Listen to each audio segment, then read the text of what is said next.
Assalamualaikum warahmatullahi wabarakatuh. Selamat pagi anak-anak. Apa kabarnya hari ini? Semoga selalu sehat dan bersemangat ya untuk mengikuti pelajaran sosiologi hari ini. Nah, hari ini Ibu akan melanjutkan materi di sebelumnya. Sebelum membahas lebih lanjut, yuk siapkan peralatan belajarnya dan jangan lupa untuk dicatat, sehingga dapat dipelajari di kemudian hari. Nah, sebelumnya kan kita sudah membahas pengertian perbedaan sosial dan bentuk perbedaan sosial. Hari ini kita akan membahas mengenai diferensiasi sosial dan stratifikasi sosial.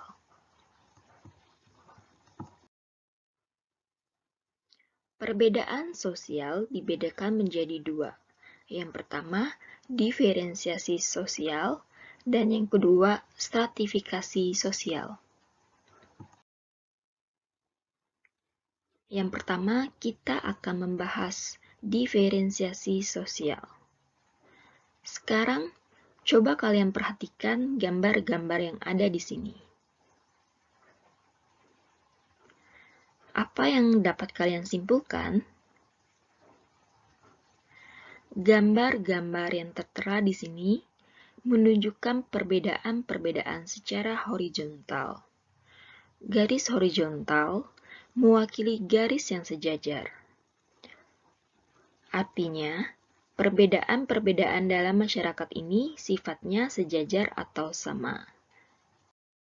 Jadi, dapat disimpulkan bahwa diferensiasi sosial adalah klasifikasi atau penggolongan terhadap perbedaan-perbedaan tertentu yang biasanya sama atau sejenis.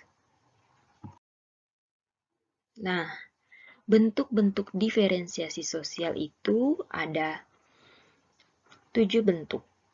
Yang pertama itu pembedaan ras, kedua pembedaan suku bangsa, yang ketiga pembedaan klan, keempat pembedaan agama, kelima pembedaan asal daerah, keenam pembedaan jenis kelamin, dan yang ketujuh pembedaan pekerjaan. Mari kita bahas satu persatu. Nah, ras. Diferensiasi ras. Ras adalah kelompok manusia yang memiliki ciri-ciri fisik bawaan yang sama. Diferensiasi ras berarti mengkelompokkan masyarakat berdasarkan ciri-ciri fisiknya, bukan budayanya. Ada 3 ras utama dunia menurut Ralph Linton, yaitu 1. Ras Mongoloid, ini berkulit kuning dan coklat. Dan yang kedua itu ras Caucasoid berkulit putih, dan yang ketiga itu Negroid berkulit hitam. Nah, ini merupakan 3 ras utama dunia. Indonesia termasuk ke dalam ras Mongoloid, tepatnya Malayan Mongoloid. Selanjutnya, diferensiasi suku bangsa. Suku bangsa adalah golongan sosial yang dibedakan dari golongan lainnya karena mempunyai ciri-ciri yang paling mendasar dan umum yang berkaitan dengan asal-usul, tempat asal, serta kebudayaan. Ciri-ciri yang paling mendasar antara lain kesamaan dalam hal ciri fisik, bahasa, kesenian, dan adat istiadat. Klan. Klan merupakan kesatuan sosial yang berdasarkan hubungan darah atau genealogis. Nah, klan ini juga biasa disebut dengan keluarga besar, kerabat besar. Nah, di sini terdapat 2 klan utama, yaitu patrilineal. Ini menarik garis keturunan dari pihak ayah, contohnya pada masyarakat Batak. Yang kedua itu matrilineal. Ini menarik garis keturunan dari pihak ibu, contohnya masyarakat Minangkabau. Agama. Nah, pada dasarnya, manusia ini memiliki rasa kagum terhadap sesuatu yang dianggap lebih hebat dari dirinya. Nah, berdasarkan pengalaman dan pengetahuan manusia, kemudian memiliki kepercayaan atau agama yang berbeda-beda. Nah, dari keyakinan ini berkaitan dengan pengalaman hidup. Oleh karena itu, kita tidak dapat menyatakan bahwa kepercayaan atau agama jadi lebih tinggi dari kepercayaan atau agama yang lain. Sehingga perbedaan agama ini termasuk ke dalam diferensiasi sosial, yaitu perbedaan yang sama. Karena agama di sini mempengaruhi masyarakat. Sebaliknya, masyarakat juga mempengaruhi agama. Sehingga terjadinya interaksi yang dinamis. Nah, di Indonesia itu terdiri dari 5 agama. Yang pertama itu ada agama Islam, kedua agama Kristen, ketiga agama Katolik, keempat agama Hindu, dan kelima itu agama Buddha.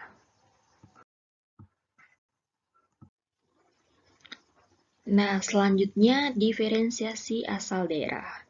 Diferensiasi asal daerah merupakan pengkelompokan manusia berdasarkan daerah atau tempat tinggalnya, baik itu di desa ataupun di kota.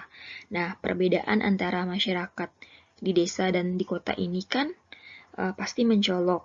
Itu bisa dilihat dari cara berpakaiannya, cara berinteraksinya, tutur katanya, dan lain sebagainya.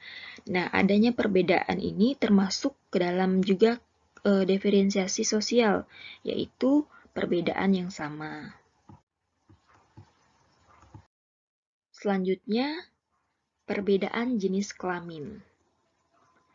Nah, jenis kelamin adalah konsep pembedaan yang lebih mengacu pada perbedaan biologis antara laki-laki dan perempuan, seperti perbedaan tinggi dan berat badan.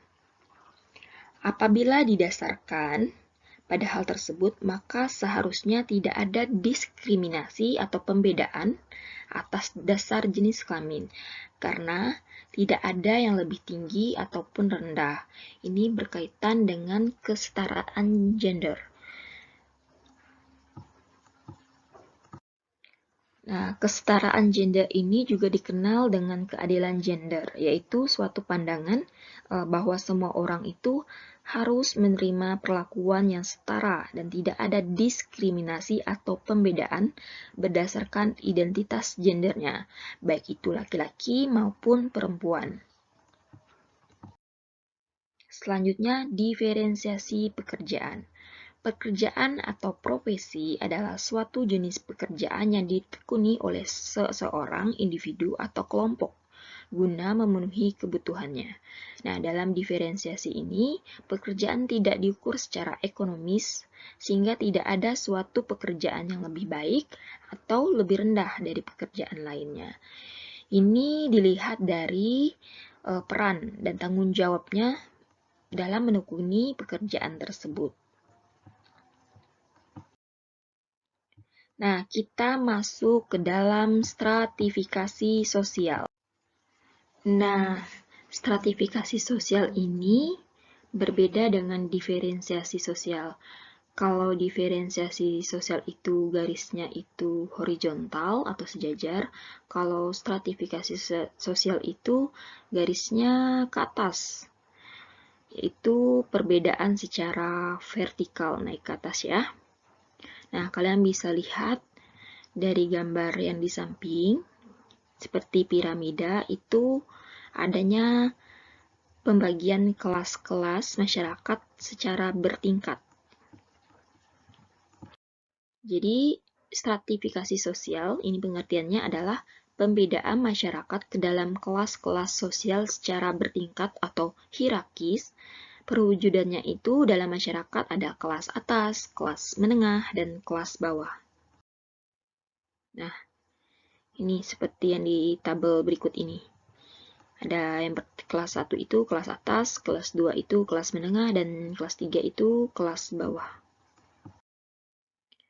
Oke, kita akan membahas dasar stratifikasi sosial.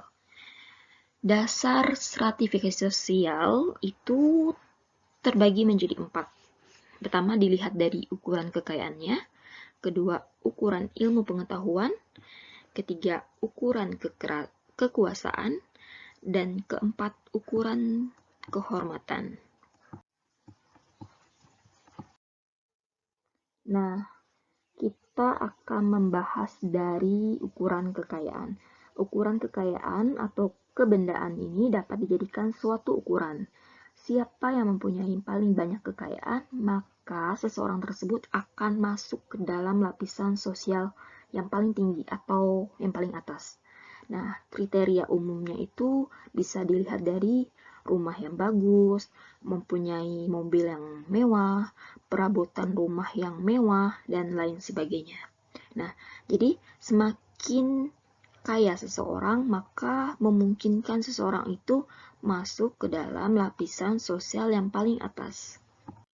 Selanjutnya, ukuran ilmu pengetahuan. Nah, ilmu pengetahuan juga merupakan tolak ukur dalam menentukan lapisan sosial dalam masyarakat, baik itu tinggi ataupun rendahnya. Nah, masyarakat akan sangat menghargai orang yang memiliki ilmu pengetahuan yang tinggi. Sebab semakin tinggi ilmu pengetahuan yang dimiliki seseorang, maka semakin tinggi pula lapisan sosial yang akan didapatnya.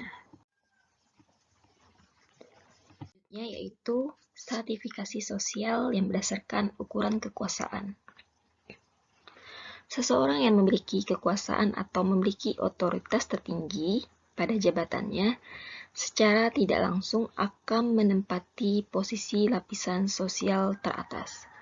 Otoritas yang dimaksud di sini berorientasi pada sebuah kedudukan dalam menempati jabatan paling tinggi.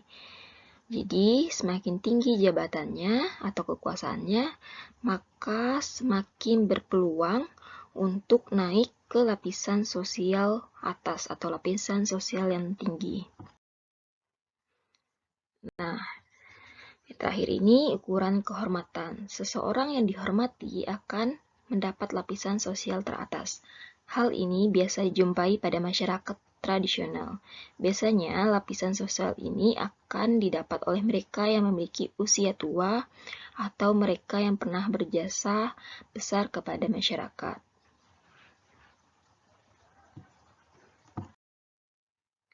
Nah, bentuk-bentuk stratifikasi sosial itu terbagi menjadi 4. Yang pertama itu stratifikasi sosial berdasarkan kelas ekonomi. Kedua, stratifikasi sosial berdasarkan status sosial. Ketiga, stratifikasi sosial berdasarkan kriteria politik. Dan yang keempat, stratifikasi sosial berdasarkan pekerjaan. Mari kita bahas satu persatu. Nah, stratifikasi sosial berdasarkan kriteria ekonomi ini didasarkan pada jumlah pemilikan kekayaan atau penghasilan. Nah, secara umum, kelas sosial berdasarkan ekonomi ini terbentuk menjadi 3, yaitu pertama kelas atas. Kelas atas ini kelompok orang yang memiliki kekayaan yang banyak. Nah, ini dia bisa memenuhi kebutuhan primer, sekunder, dan tersier. Kalau kelas sosial menengah ini di tengah-tengah, dia sudah berkecukupan dalam memenuhi kebutuhan primernya. Nah, kalau yang terakhir itu kelas sosial bawah. Ini kelompok yang masih belum mampu dalam memenuhi kebutuhan primer atau kebutuhan yang pokok. Selanjutnya, stratifikasi sosial berdasarkan status sosial. Kelas-kelas sosial di dalam masyarakat terjadi karena adanya perbedaan status berdasarkan kehormatan. Nah, stratifikasi pendidikan ini contohnya dilihat dari tingkatnya ini terbagi menjadi 5. Contohnya dari stratifikasi pendidikan ini yang pertama, tingkat pertama itu pendidikan sangat tinggi. Ini terdiri dari seperti dokter atau profesor, Dan kedua itu pendidikan tinggi, itu sarjana dan mahasiswa. Pendidikan menengah itu seperti SMA. Pendidikan rendah itu pada tahap di bangku SMP atau SD. Dan yang terakhir itu tidak berpendidikan atau yang buta huruf, yang sama sekali tidak menempuh tingkat pendidikan. Selanjutnya kita akan membahas stratifikasi sosial berdasarkan kelas politik. Nah, di sini pembagian anggota masyarakatnya itu berdasarkan tingkat kekuasaannya. Nah, ada 3 pola umum pelapisan sosial menurut Max Iver. Yang pertama itu tipe kasta, yang kedua itu tipe oligarki, dan yang ketiga itu tipe demokratis. Nah, tipe kasta ini, sistem pelapisan kekuasaannya itu dengan garis pemisah tegas dan kaku. Nah, tipe kasta ini hampir tidak memungkinkan individu itu tidak bergerak dari satu kasta ke kasta lain. Artinya, stratifikasi yang dimiliki tipe kasta ini adalah stratifikasi sosial tertutup. Nah, seperti contohnya pada masyarakat Hindu. Selanjutnya, tipe oligarki. Oligarki ini hampir sama dengan tipe kasta, tetapi perbedaannya itu tidak begitu mencolok. Walaupun begitu, kedudukan masyarakatnya itu didasarkan pada aspek keturunan.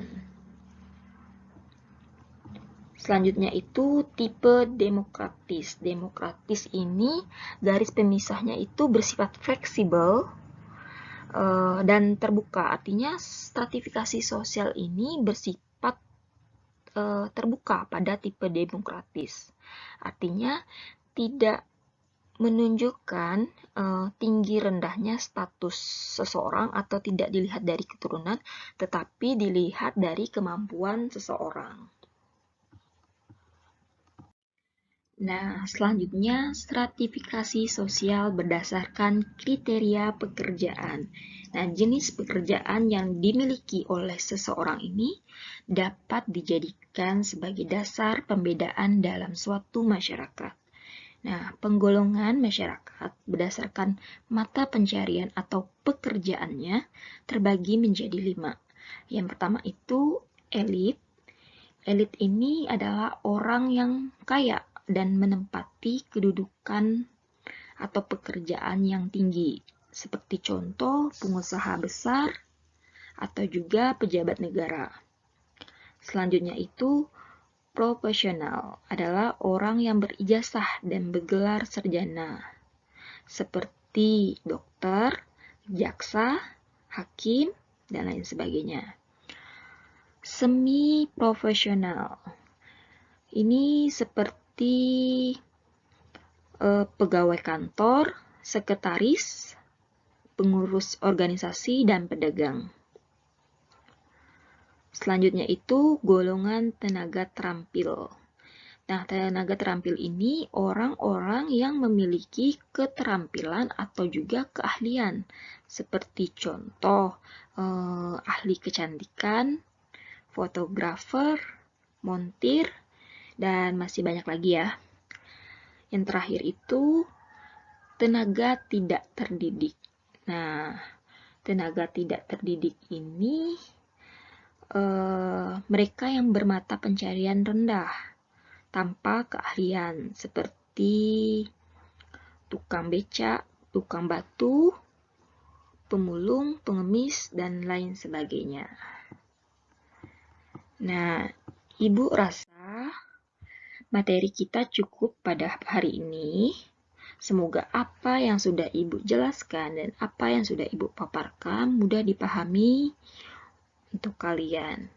Nah, jangan lupa memberikan feedback kalian terhadap materi yang telah Ibu sampaikan. Apakah kalian sudah paham atau belum? Dan jika ada pertanyaan, silahkan tanyakan di grup WA kelas. Insya Allah, Ibu akan menjawabnya.